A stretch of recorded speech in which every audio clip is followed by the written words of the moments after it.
अब तक आपने सुना था कि मैं कॉलेज में एक लड़के से प्यार करती थी। फिर मैं अपनी बहन की शादी के लिए कुछ दिन कॉलेज नहीं गई और शादी के 6 महीने बाद मेरी बहन का पति मर गया और 1 साल होते होते मेरी बहन की सास भी इस दुनिया को छोड़कर चली गई और मेरी बहन माँ बनने वाली थी। उसने एक लड़के को जन्म दिया और जन्म देते वक्त वह भी इस दुनिया को छोड़कर चली गई और फिर उनके बेटे को मैं पालने लगी और अब आगे उसकी 10 मिस कॉल्स मेरे फ़ोन पर थी।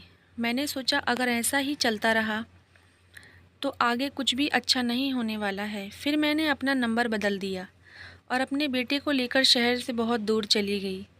ऐसे ही समय बीतता रहा और मुझे शहर छोड़े 15 साल हो चुके थे और मेरा बेटा भी अब 15 साल का हो चुका था और अब 10वीं क्लास की पढ़ाई कर रहा था। एक दिन जब मैं मार्केट में कुछ सामान लेने गई तब अचानक से ही मेरी नज़र शुभम पर पड़ी और मैंने फटाक से अपनी नज़रें घुमा ली और सोचने लगी, ये शुभम यहाँ क्या कर रहा है? मुझे कुछ भी समझ में नहीं आ रहा था। मैं तो अपनी सारी पुरानी यादें सब कुछ बहुत पीछे छोड़कर आ चुकी हूँ और एक बार फिर से शुभम मेरे सामने मेरा अतीत मुझे याद दिलवा रहा है। लेकिन शायद शुभम ने भी मुझे देख ही लिया था। वह मेरी ओर बढ़ता चला आया और मैंने अपने कदम की स्पीड बढ़ा ली। वह तेज़ी से मेरी ओर बढ़ता रहा और मैं उसे देखे बिना ही आगे भागती रही और वह भी मेरे पीछे पीछे आता रहा और उसने तेज़ी से आकर पीछे से मेरा हाथ पकड़ा और कहा, तुम मुझसे यूँ नज़रें चुरा कर नहीं जा सकती। तुम कहाँ जा रही हो और तुम इस शहर में क्या कर रही हो? मैंने शुभम को बताया कि मैंने 15 साल पहले वह शहर छोड़ दिया था और यहाँ रहने लगी हूँ। भला तुम यहाँ क्या कर रहे हो? तुम तो वहाँ रहते थे ना? शुभम ने मुझे बताया, नहीं, जब तुमने मुझसे बात करना बंद कर दिया, मुझसे मिलना बंद कर दिया, हमारी शादी के बारे में सोचना बंद कर दिया, तो उस समय मैं खुद को संभाल नहीं पा रहा था, तुम्हारी यादों से बाहर नहीं आ पा रहा था। फिर मैंने फैसला किया कि मैं वह शहर छोड़कर कहीं दूर चला जाऊंगा और फिर मैं यहाँ आ गया। लेकिन मुझे नहीं पता था कि किस्मत हम दोनों को इस तरह यूं यहाँ मिलवा देगी। तभी मैंने शुभम से कहा, क्या तुमने अभी तक शादी नहीं की? तभी शुभम ने मुझे बताया, नहीं, मैंने अभी तक किसी से शादी नहीं की। तुम्हारे बाद मुझे किसी से प्यार ही नहीं हुआ और शायद होगा भी नहीं। मैंने शुभम को कहा, चलो मैं चलती हूँ। हैरानी भरी नज़रों से शुभम कहने लगा, एक तो तुम मुझे इतने दिनों बाद दिखाई दी हो और तुमने अपना नंबर भी बदल दिया। तुमने ऐसा क्यों किया? मैं तुमसे बहुत प्यार करता हूँ और तुम्हारे बिना रह नहीं सकता, तुम जानती हो ये बात। इसके बावजूद तुमने मेरा नंबर ब्लॉक कर दिया और अपना नंबर बंद कर दिया। उसके बाद मैं तुम्हें कभी फ़ोन भी नहीं कर सका। तभी आसपास के लोग उन दोनों को देखने लगे। तब मैंने शुभम को कहा, शुभम प्लीज़ मेरी बात मानो, अभी मैं तुमसे बात नहीं कर सकती, मैं चलती हूँ। देखो सारे लोग हमें ही कैसे घूर रहे हैं, मुझे अच्छा नहीं लग रहा। लेकिन शुभम नहीं माना। फिर मैंने शुभम को कहा, अच्छा ठीक है, ऐसा करो मेरे साथ चलो मेरे घर पर। इस वक्त कोई नहीं है, थोड़ी देर के लिए ही सही, वहीं मैं तुम्हें सारी सच्चाई बताती हूँ कि मैं क्यों तुमसे दूर हो गई थी, क्यों मैंने किसी और से शादी नहीं की और क्यों मैं वह शहर छोड़कर हमेशा के लिए यहाँ आ गई। मैं तुम्हें घर चलकर सब कुछ बताऊँगी, तुम चलो मेरे साथ। फिर मैं शुभम को अपने साथ लेकर घर चली गई। उस समय घड़ी में 12 बज रहे थे। मैं शुभम को बता रही थी कि शुभम, मैं जानती हूँ तुम मुझसे बहुत प्यार करते हो, मैं भी तुमसे बहुत प्यार करती हूँ। आज भी मैं कभी तुम्हें भूल नहीं पाई हूँ, लेकिन मुझे तुम्हें छोड़ना पड़ा, उस शहर से मुझे यहाँ आना पड़ा क्योंकि मेरी बहन की डेथ हो गई थी और मेरी बहन का बेटा जो उस समय हुआ था वह अनाथ हो गया था क्योंकि उसके पिता और उसकी दादी से पहले ही उसे छोड़कर चले गए थे। मेरी बहन ने अकेले ही खुद को संभाला और इस बच्चे को जन्म दिया, लेकिन जन्म देते वक्त उसने भी अपनी सांसों को खो दिया और उसका बच्चा फिर अकेला हो गया था। फिर उसके बाद मैं उसे लेकर यहाँ आ गई। मैंने उसका नाम कार्तिक रखा है, वे मेरे साथ ही रहता है और अब मैं उसकी माँ बनकर उसे पालती हूँ और मैं तुमसे बात नहीं करना चाहती, ना ही उस समय करना चाहती थी, इसलिए मैं तुम्हें छोड़कर यहाँ आ गई, अपने बेटे के साथ रहती हूँ। मेरा इतने कहते ही मेरा बेटा कमरे में आ गया। आज मुझे पता नहीं था कि मेरा बेटा आज हाफ डे में ही स्कूल से आ जाएगा और उसने हम दोनों को साथ में देख लिया। वह हैरानी भरी नज़रों से हमें ही देख रहा था। मेरी आंखें फटी की फटी रह गई कि आखिर यह क्या हो गया और अब मैं क्या करूं? मुझे कुछ भी समझ में नहीं आ रहा था। फिर मेरा बेटा मेरे पास आया और मुझसे सवाल करने लगा, माँ, यह कौन है? मैं उसे क्या बताती? मेरे मुंह में कोई जवाब नहीं था। अपने बेटे को देने के लिए।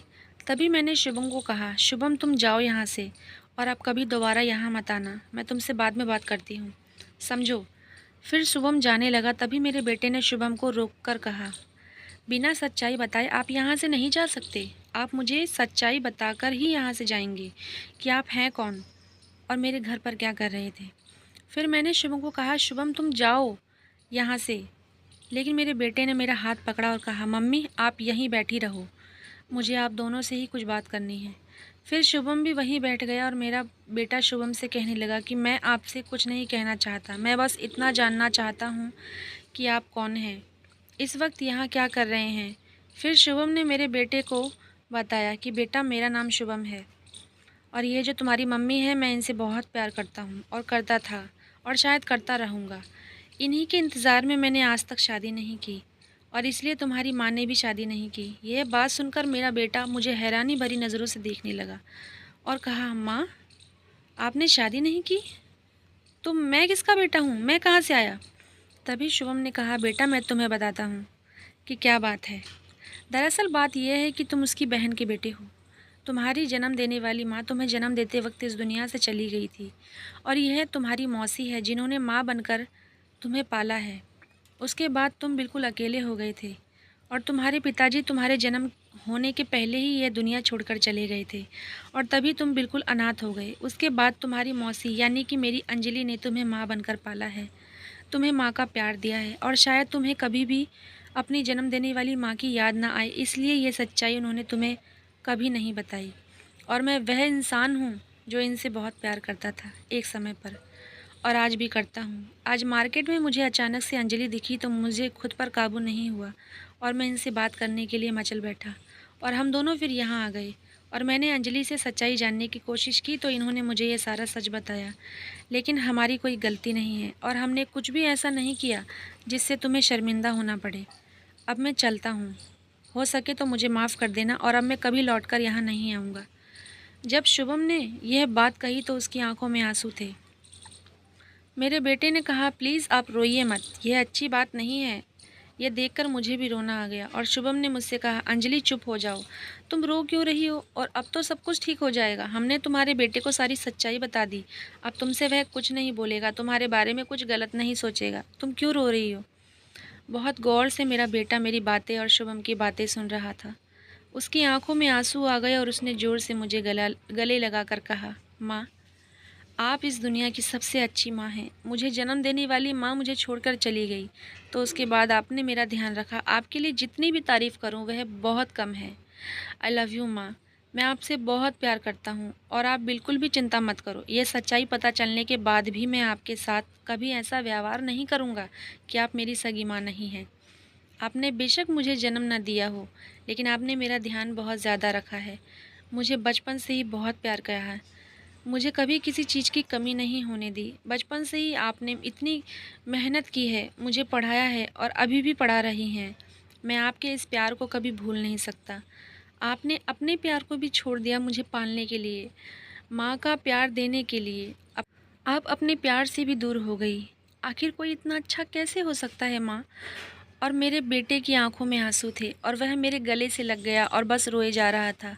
फिर शुभम वहाँ से जाने लगा। तभी मेरे बेटे ने शुभम को रोकते हुए कहा कि मैं आपसे आज कुछ मांगना चाहता हूँ, क्या आप मुझे देंगे। तभी शुभम ने कहा, हाँ बेटा बोलो।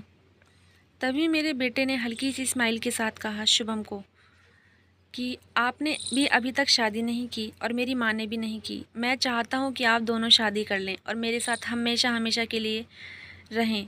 मुझे बहुत खुशी होगी अगर आप दोनों एक दूसरे से शादी कर लेंगे। आखिरकार आप दोनों ने एक दूसरे के लिए इतना इंतज़ार किया है, उसके बावजूद आपने शादी नहीं की। अगर आपको मंजूर हो तो आप मेरी माँ से शादी कर लीजिए।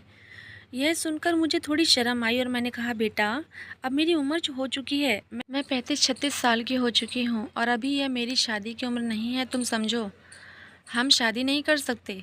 और शुभम ने भी कहा, बेटा मेरी भी उम्र हो गई है 37 के करीब और इस उम्र में अगर हम शादी करेंगे तो लोग क्या कहेंगे।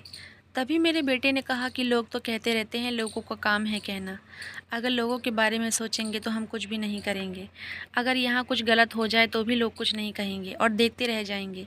इसलिए लोगों के बारे में मत सोचो, आप दोनों एक दूसरे से शादी कर लो। और फिर मैं और शुभम एक दूसरे से शादी करने के लिए मान गए और मंदिर में हम दोनों ने एक दूसरे से शादी कर ली। और मैंने कहा, कार्तिक को हम माँ बाप दोनों का प्यार देंगे और उसी के साथ हमेशा खुश रहेंगे। और अब मैं अपने बेटे और शुभम के साथ अपने घर में बहुत खुश रहती हूँ। तो दोस्तों, आपको कहानी कैसी लगी प्यारा सा कमेंट करके ज़रूर बताएं। और कहानी अच्छी लगी हो तो चैनल को सब्सक्राइब ज़रूर करें।